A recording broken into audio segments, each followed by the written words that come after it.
Continuamos en Buena Onda a través de Luz Radio 102.9 y conversando hoy sobre qué es el socialismo. Para ello hemos contado con la presencia del profesor Hendrik Moreno, sociólogo, investigador de la Universidad del Zulia. Tenemos ya en esta última parte plantearnos también algunas críticas que se ha hecho sobre el socialismo, en este caso que estábamos analizando en la parte anterior, la visión de este pensador, Proudhon. Gabriel. Bueno, tú sabes, Alex, que yo por muchos años fui simpatizante del socialismo, pero por algunas razones personales cada vez me he vuelto más crítico y yo tengo que decir que yo tengo muchas reservas respecto a los prospectos de una sociedad socialista. Creo que el socialismo genera más problemas de los que resuelve. Una de las críticas, Hendrik, y quisiera ver yo cómo un socialista se defendería de esto, es que el socialismo, en la medida en que da un reparto igualitario de la riqueza, desmotiva la producción. Si yo trabaje lo que trabaje, siempre voy a recibir el mismo sueldo. Llega un momento en que los trabajadores ya no tienen un incentivo en la producción y entonces la economía de un país se estanca. Entonces puede haber mucha igualdad, pero poca producción y eventualmente todos vamos a ser iguales, pero pobres.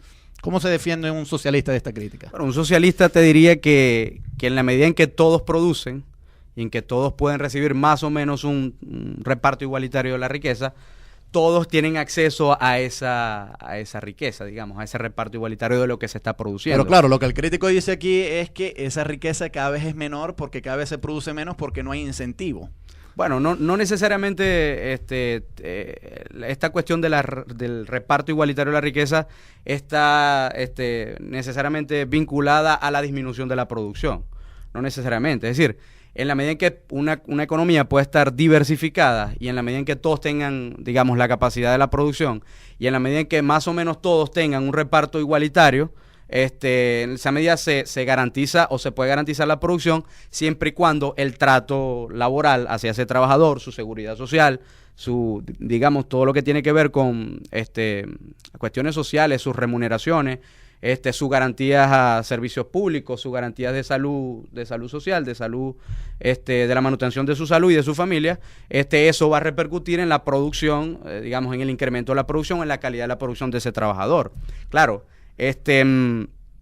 la crítica viene a través de la idea de que, entonces, si todos van a recibir más o menos un reparto igualitario, entonces, como dice Gabriel, efectivamente, ¿no? La producción tiende a bajar, y entonces los que más producen, entonces los que mayor calidad le imponen a su trabajo, los que mayor tiempo, los que mayor pasión le imponen a su trabajo, van a recibir un trato igualitario como el que menos lo hace. Y eso no parece justo, además, porque lo justo es que el que trabaje más reciba más y el que trabaje menos reciba menos. Claro. De hecho, para sorpresa de muchos, estos socialistas utópicos consagran precisamente esta idea. Tanto Saint-Simon, que no es propiamente un socialista utópico, si vemos bien, más bien es un heredero de la Ilustración y en ese sentido, en su esquema de la sociedad futura permanece las jerarquías, ¿verdad? En las sociedades, la necesaria según él jerarquía en las sociedades, ampara la idea de que cada quien a sus necesidades y cada quien a sus capacidades,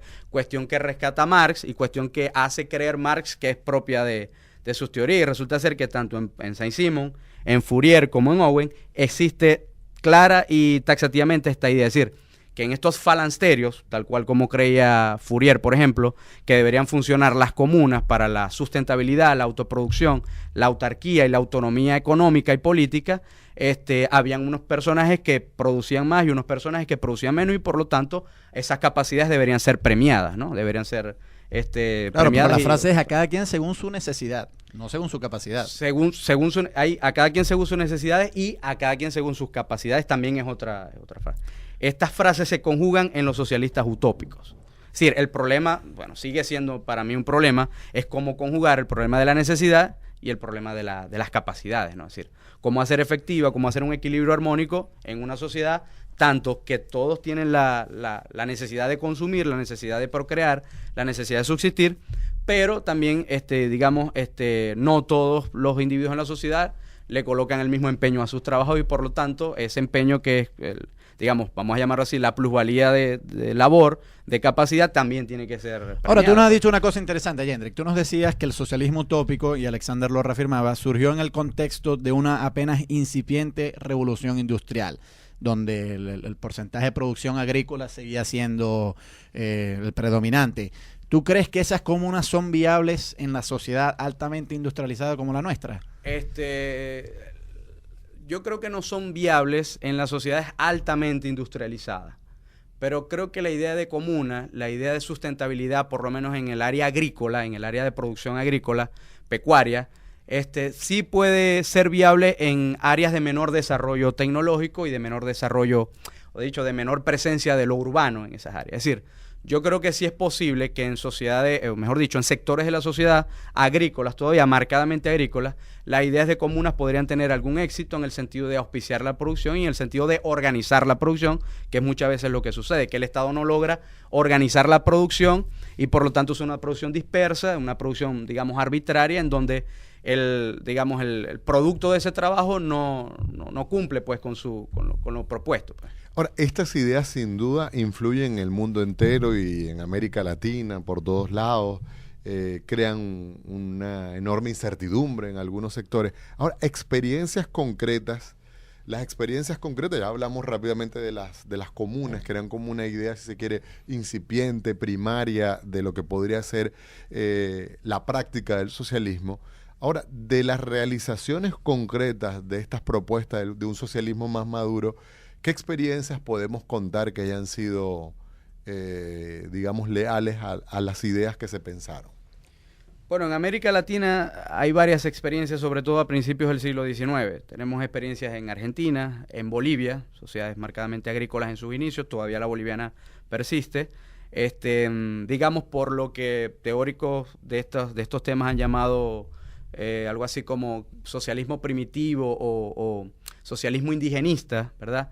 En donde se ha tomado en cuenta o se ha observado la forma de producción, la forma de relacionarse socialmente para el trabajo en aborígenes suramericanos, latinoamericanos, y que, bueno, los estados han podido, pues, auspiciar la producción y ensayar, tomando en cuenta como factor favorable este tipo de relaciones humanas, la forma en cómo se relacionan para la producción. Entonces han ensayado, pues, intentar hacer este tipo de experiencias en Bolivia, en Argentina, en Centroamérica no tanto por, digamos, las condiciones geográficas, Yo agregaría que en el siglo XX una de las más exitosas fue la de los kibbutz. La de los kibbutz, por en ejemplo. Israel. En Israel, exactamente. De hecho, la de los kibbutz es el modelo, con E mayúscula, de digamos, de los intentos de desarrollo. Y fíjate tú la ironía comunas. aquí, Alex, que en el contexto de la política internacional se suele etiquetar a Israel como un país de extrema derecha, y en ciertas cosas lo serán, pero yo diría que la experiencia socialista más exitosa del siglo XX es precisamente en Israel, de forma tal que, bueno, puede ser una extrema derecha en su política exterior, pero en su política interior coquetean bastante con la izquierda. Y que tiene que ver con la propiedad colectiva y el reparto igualitario de la del riqueza. beneficio y de la riqueza. En muchas de las sociedades capitalistas ha habido este tipo de experiencia. El problema es que yo creo que el imaginario jacobino, derecha, izquierda, también para mí muy difuso, muy ambiguo, lo que ha hecho más bien es cegar la capacidad crítica, la capacidad interpretativa de muchas de las experiencias sociales que ha habido incluso en sociedades de avanzado capitalismo. Por ejemplo, en el caso de Israel, en el caso de otras sociedades como las norteamericanas, han existido este tipo de iniciativas, no precisamente en sitios en donde, digamos, podría haberse consagrado el comunismo o el socialismo real, ¿no?